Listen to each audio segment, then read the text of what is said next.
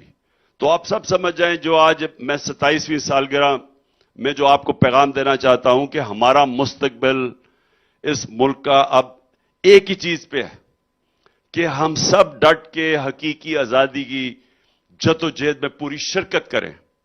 حقیقی آزادی آتی ہے انصاف سے, جمہوریت آتی ہے انصاف سے, خوشحالی آتی ہے انصاف سے. جب تک اس ملک میں انصاف نہیں ہوگا, نہ خوشحالی آئے گی, نہ جمہوریت آئے گی, اور نہ آزادی آئے گی.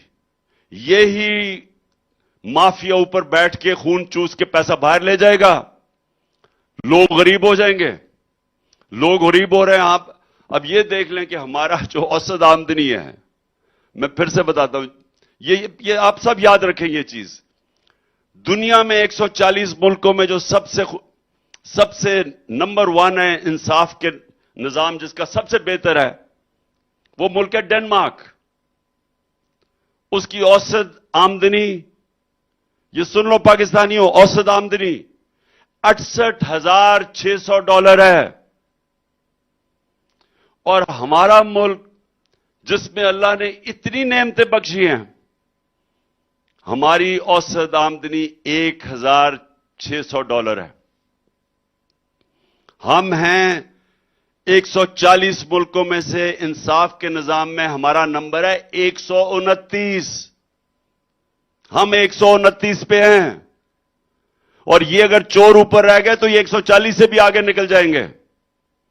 اور وہ جو ملک اوپر ہیں, جدھر انصاف ہے وہاں خوشحالی ہے. تو یہ دونوں ساتھ ملے ہوئے ہیں. آپ اچھے سے اچھا بھی اکانومسٹ لے آئیں پاکستان میں, وہ کبھی اس ملک میں کچھ نہیں کر سکتا جب تک ہم رول آف لا نہیں قائم کرتے. اور آخری بات کہ جس دن ہم نے یہ کر دیا, لوگ کہتے ہیں نا ہم آگے کیا کریں گے, میں آپ کو آج دعوے سے کہتا ہوں کہ اگر یہ کوئی ملک ٹھیک کر سکتا ہے اب, سوائے تحریک انصاف کے کوئی نہیں کر سکتا. اور یہ کیوں کر سکتی ہے تحریک انصاف؟ یہ اس لیے کر سکتی ہے کہ جو 1 کروڑ اوورسیز پاکستانی جو بیرون ملک پاکستانی باہر بیٹھے ہیں, یہ ہمارا سب سے بڑا اثاثہ ہے.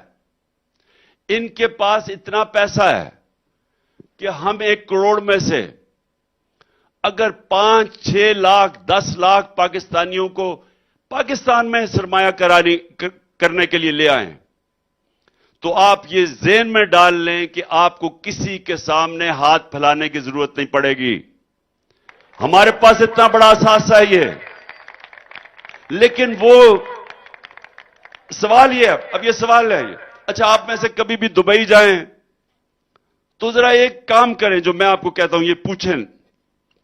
آپ دبئی جائیں اور پاکستانیوں کی دکانوں میں جائیں, کارخانوں میں جائیں, ان سے سوال پوچھیں کہ جی اچھا وہ آپ کو سب, میں یہ بھی آپ کو پیار کرتے ہیں سارے پاکستان سے, جتنے بھی آپ کو دکاندار یا سیاستدان یا سرمایہ کار ملیں گے وہ پاکستان سے پیار کرتے ہیں. لیکن آپ ان سے پوچھیں کہ دیکھیں آپ یہاں دبئی میں دکان کھولی ہوئی ہے یا فیکٹری لگائی ہوئی ہے, آپ یہاں دبئی میں لوگوں کو نوکریاں دے رہے ہیں, آپ یہاں پیسہ بنا رہے ہیں, آپ پاکستان میں کیوں نہیں بناتے؟ پاکستان میں لوگوں کو نوکریاں ملیں گی اگر آپ پاکستان میں سرمایہ کاری کریں. تو وہ کیا کہیں گے آپ کو؟ وہ کہیں گے ہم پاکستان سے پیار کرتے ہیں, لیکن مسئلہ یہ ہے کہ جب ہم پاکستان میں اپنا پیسہ لگاتے ہیں تو ہمارے اوپر ہر قسم کی ہمیں رشوت دینی پڑتی ہے.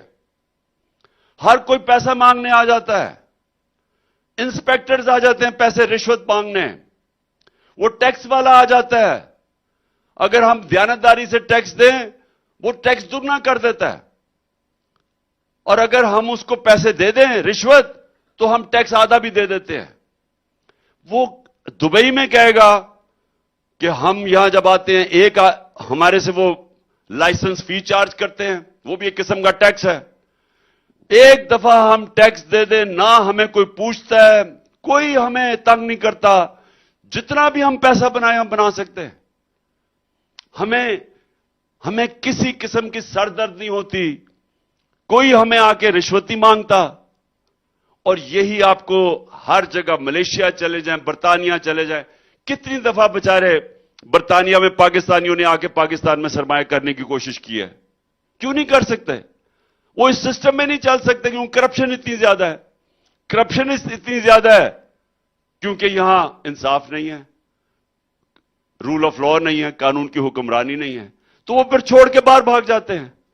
تو اتنا پاکستان کے قابل لوگ, بڑے بڑے بزنس مین ملک سے باہر بیٹھے ہوئے ہیں, وہ آتے نہیں ہیں پاکستان میں کیونکہ ان کو اعتماد ہی نہیں ہے ہمارے سسٹم پہ. اور ہم کیوں نہیں سسٹم ٹھیک کر سکتے؟ کیونکہ چور اوپر بیٹھے ہوئے ہیں. یہ چور اوپر بیٹھے ہوئے ہیں, سسٹم ٹھیک نہیں کرنے دیں گے کیونکہ انہوں نے اپنی چوری بچانی ہے, NRO لینا ہے, یہ آپ کا نظام ٹھیک نہیں ہونے دیتے. اور یہ ہے پاکستان کی جنگ. جب تک ہم ان لوگوں کو شکست نہیں دیں گے اور الیکشنز میں شکست نہیں دیں گے تو یہاں کوئی تبدیلی نہیں آنے لگی, یہ ملک آگے نہیں جانے لگا.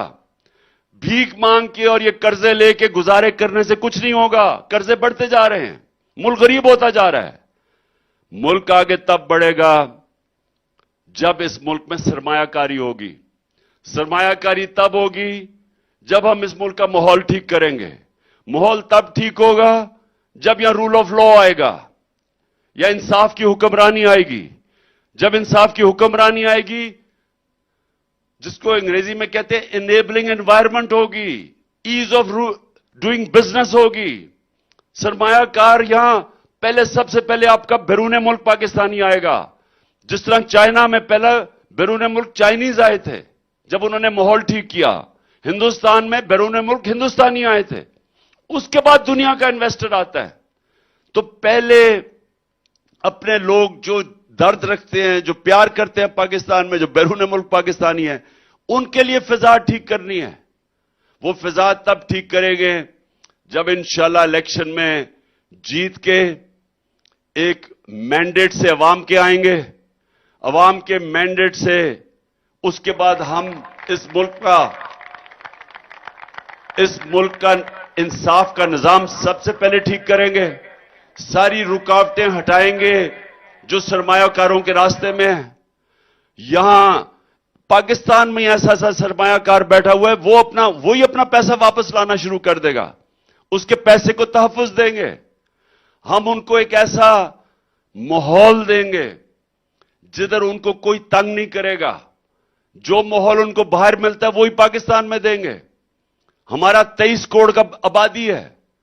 23 کروڑ کی آبادی کا مطلب دنیا سے سارا سرمایہ کار آئے گا پاکستان میں انویسٹ کرنے. تو اس لیے آخر میں یہ آپ سب کو کہہ دوں کہ ہماری 27ویں سالگرہ ہے. انشاءاللہ 28ویں سالگرہ میں یہ میرا ایمان ہے کہ آپ کی انشاءاللہ حکومت آئے گی. اور اب تک آج سے 1 سال کے بعد انشاءاللہ ہمارا ملک اس دلدل سے نکل گیا ہوگا.